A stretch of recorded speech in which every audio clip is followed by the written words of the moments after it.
فتح کیا۔ اللہ کے حبیب صلی اللہ علیہ وسلم کی مذکورہ جتنی بھی بشارتیں تھی حضرت عمر فاروق کے عہد خلافت میں اس وقت پوری ہو گئی، جو آپ نے پیشن گوئیاں کی تھی اللہ کے حبیب نے وہ اس وقت پوری ہو گئی۔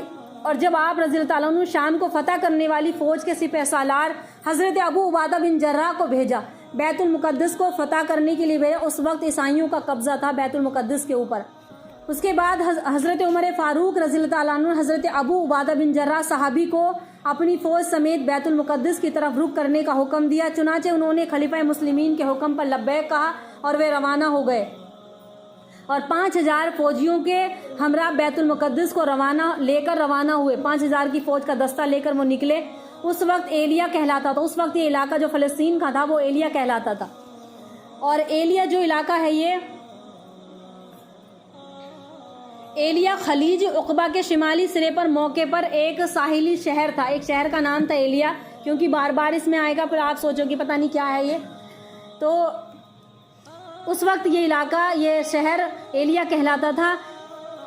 ایلیا جب آپ رضی اللہ تعالیٰ عنہ اردن پہنچے تو آپ نے اپنے چند نمائندوں کو ساتھ لے کر اہل ایلیا کے نام ایک خط روانہ کیا، جس کا متن یوں ہے۔ ابو عبیدہ بن جراح فرماتے ہیں کہ ان کی طرف ایلیا کے رائشی لوگوں کے نام فرمایا کہ آپ سلامتی ہو ہر اس شخص پر جس نے سیدھا راستہ اختیار کیا، اللہ پر ایمان لایا اور اللہ کے رسول صلی اللہ علیہ وسلم کی رسالت کو تسلیم کیا، اما بعد ہم تمہیں دعوت دیتے ہیں۔ حضرت ابو عبیدہ بن جراح ان قوم کے لوگوں کو مخاطب کر کے فرماتے جو عیسائی لوگ تھے اس وقت فلسطین کے اندر کہ اما بعد ہم تمہیں دعوت دیتے ہیں لا الہ الا اللہ محمد رسول اللہ کی، اور گواہی دو کہ ہم تمہیں خبردار کرتے ہیں کہ قیامت بلا تاخیر آنے والی ہے، اور اللہ تعالیٰ ہر شخص کو قبر سے اٹھائے گا۔ اگر تم ان باتوں کی گواہی دے دو تو ہم تم پر تمہارا خون، تمہاری مال، تمہاری جان سب حرام ہو جائیں گے، ہم تمہیں کوئی نقصان نہیں پہنچائے گا اگر تم اس بات کی گواہی دے دو، تم ہمارے بھائی ہوں گے۔ اگر تم نے ان باتوں کا انکار کر دیا تو تمہیں ذلیل ہو کر اس علاقے کو تمہیں خالی کرنا پڑے گا۔ یعنی کہ جنگ سے پہلے لشکر کو انہوں نے خط بھجوایا اور یہ ساری باتیں دی، اگر تم نے ہماری بات مان لی تو ہم اپنی فوج کا لشکر ہٹا دیں گے، پہلے تمہیں یہ بات ماننی پڑے گی۔ ان کو سمجھایا جا رہا ہے عیسائی لوگوں کو، اور فرمایا کہ تمہاری جان، تمہارا مال سب ہم پر حرام ہو جائے گا، ہم تمہاری سب کی حفاظت کریں گے، اس کو کوئی نقصان نہیں پہنچائے گا، اور اگر تم نے ان باتوں کو انکار کر دیا تو یاد رکھو، تمہارے پاس ایسی فوج لے کر آئے ہیں کہ اسے موت اتنی محبوب ہے۔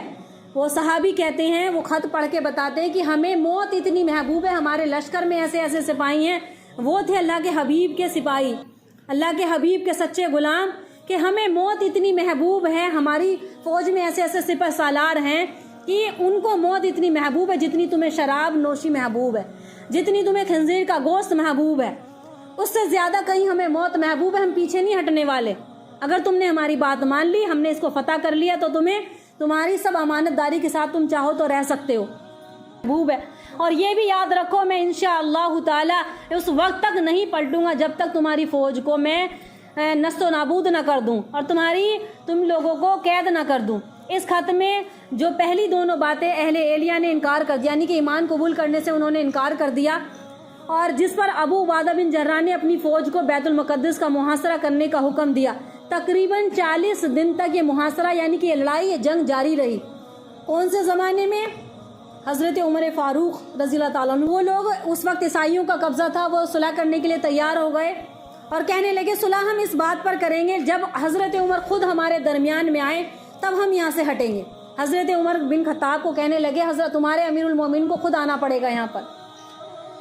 تو حضرت ابو عبیدہ بن جراح نے اس سلسلے میں حضرت عمر بن خطاب کو ایک خط لکھا۔ اب وہ صحابی حضرت عمر کو خط پہنچاتے ہیں کہ ایسے ایسے شرط رکھی ہے عیسائیوں نے کہ اگر تو آپ خود آئیں گے تو پھر اس کے بعد یہ پیچھے ہٹیں گے، نہیں تو کوئی ہٹنے کو تیار نہیں ہے۔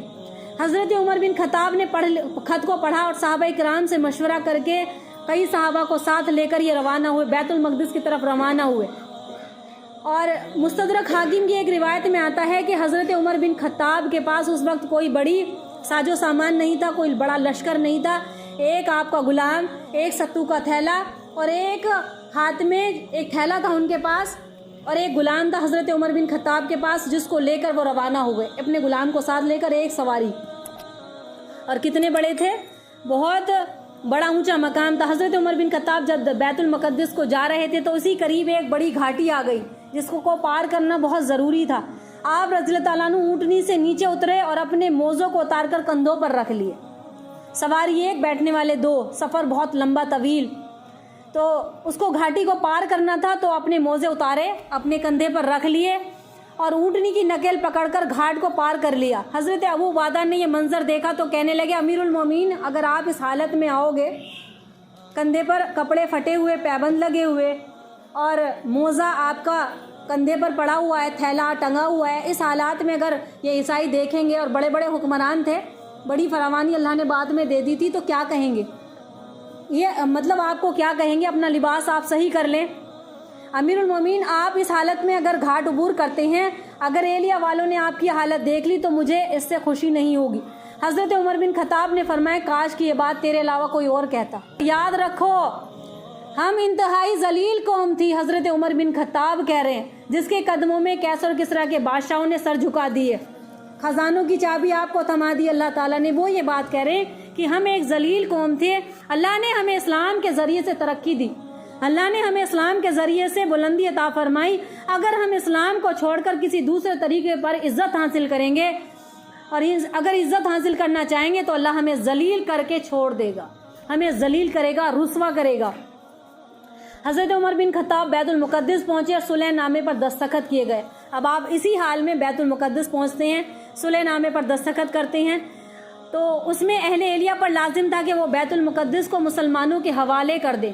یہ فرمایا حضرت عمر بن خطاب نے کہ تم بیت المقدس کو مسلمانوں کے حوالے کر دو اور انہیں جزیہ دے کر رہنا پڑے گا. اس کے بدلے میں مسلمانوں پر لازم تھا کہ وہ اہل ایلیا کی جان، ان کی عزت، ان کے مال دولت کی حفاظت کریں گے. تمہاری حفاظت ہوگی، اہل ایلیا کو آزادی حاصل ہوگی، وہ چاہیں تو مسلمان ہو جائے، چاہے تو اپنے دین پر قائم رہیں، تمہاری مرضی ہے، چاہے تو یہاں رہ لو، چاہے اپنے دین پر قائم رہو. تمہارے گرجا گھروں کو نہیں توڑا جائے گا، تمہارے گھروں کو کوئی نقصان نہیں پہنچایا جائے گا، بس اس علاقے کو خالی کر دو. بیت المقدس یہ انبیاؤں کی سرزمین ہے، یہ اللہ کا گھر ہے، اس میں عبادت ہوگی، تو اس کو خالی کر دو.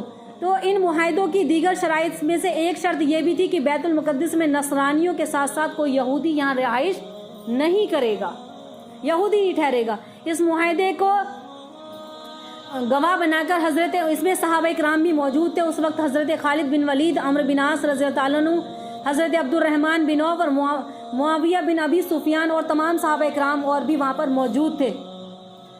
اور اسی طریقے سے بیت المقدس کو فتح کیا گیا اور اللہ کے رسول صلی اللہ علیہ وسلم کی بشارتیں پوری ہوئیں اور مسجد اقصی مسلمانوں کو واپس مل گئی. پہلے یوشع بن نون نے فتح کیا جو میں نے بتایا، اب اسی طریقے سے حضرت عمر بن خطاب نے فتح کیا. حضرت عمر بن خطاب کا جب نام سنا جاتا تھا تو بڑے بڑے حکمران اپنی جگہیں چھوڑ دیا کرتے تھے، اپنے شاہی تخت پر سے اتر جایا کرتے تھے جب ان کا نام سنتے تھے.